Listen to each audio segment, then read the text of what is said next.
Welcome back. Just wanted to try this again. The last video I uploaded was a GTR against LFA online race battle, and that was pretty successful. It had good feedback and comments, so thank you for that. And decided to make another one here, following the same theme here. This time the roles are kind of reversed. I am driving the black McLaren MP4-12C, and my online opponent, he was I think level 34, and he's driving the yellow Ferrari 458 Italia. The videos I'm trying to upload are going to be videos where we got two good competitive racing where we're jostling back and forth. So this is going to be very close to the GTR, and when I say the roles are reversed, in that video I was the one chasing, and I had the GTR with the capability to corner a lot better than the LFA.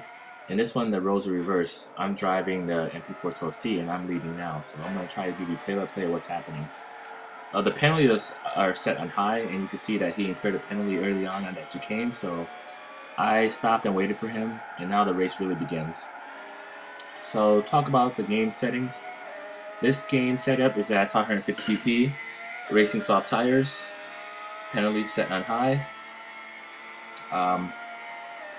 Things I want you to notice in this race are, you can see already that the MP4-12C has good top end, and the 458 Italia has good cornering capabilities, but down the straights here, just see what's happening when we're bumper to bumper.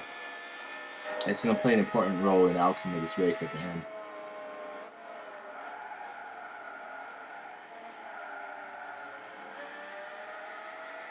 So this is a 4-lap race, and at the finish line, every single lap, it's close.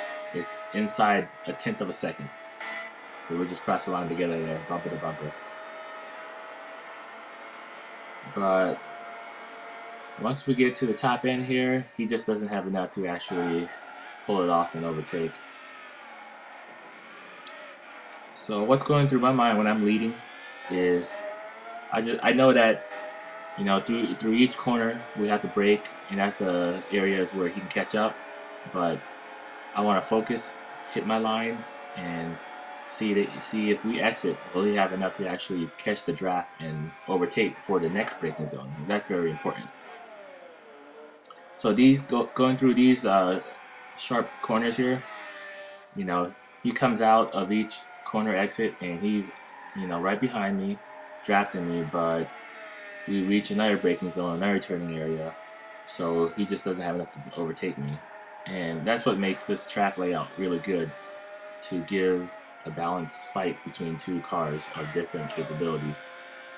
You know, he's chasing me, he's decreasing that gap through each corner, but the way the layout's created, it allows us to balance out the match.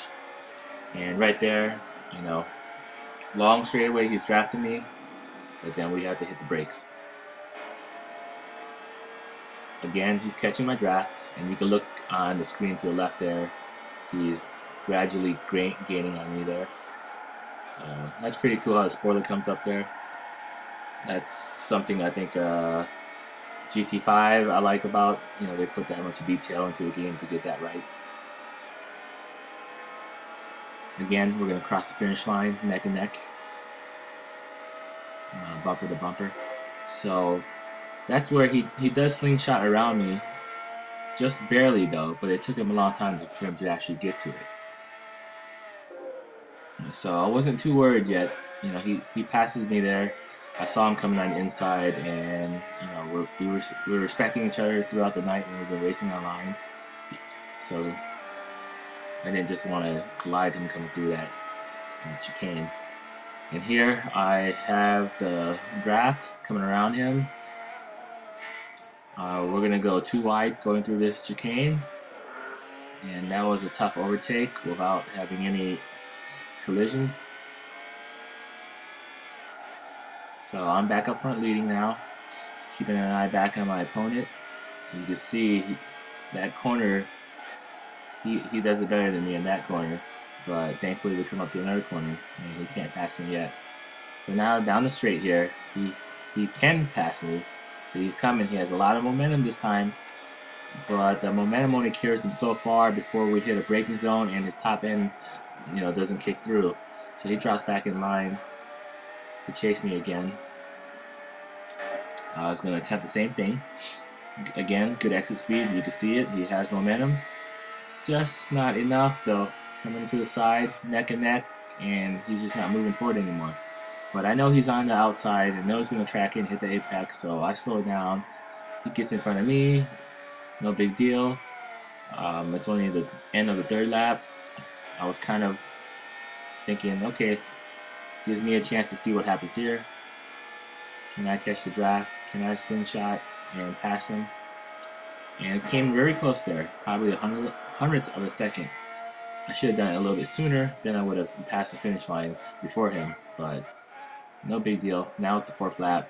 This is where I was trying to plan out my finishing scenario.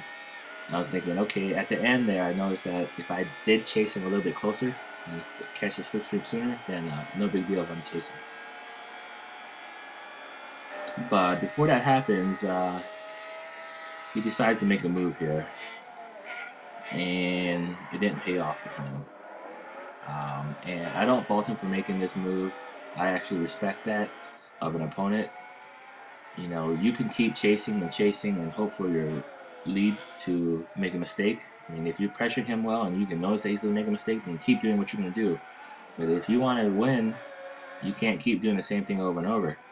It's the fourth lap. He decided to make that move, thinking that's the area where he decided he had to make the move and take the lead, because he knew the next couple corners were his best bet to pull away and distance himself. So I respect him for that. It just didn't pay off. Sometimes it works, sometimes it doesn't.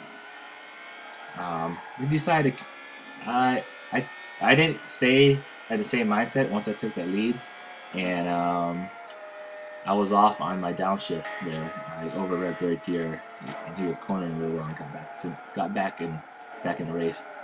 But this is where I was thinking, why didn't he overtake me at that point? Because maybe he was trying to employ his own strategy here, thinking that he could slipstream and slingshot.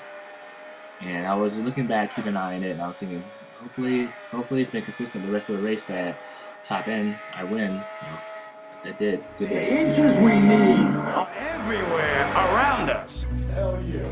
They're in every break of the game, every minute, every second. On this team, we fight for that inch. On this team, we tear ourselves and everyone else around us to pieces for that inch. Yeah. We claw with our fingernails for that inch. Because we know when we add up all those inches, that's gonna make the fucking difference between winning and losing.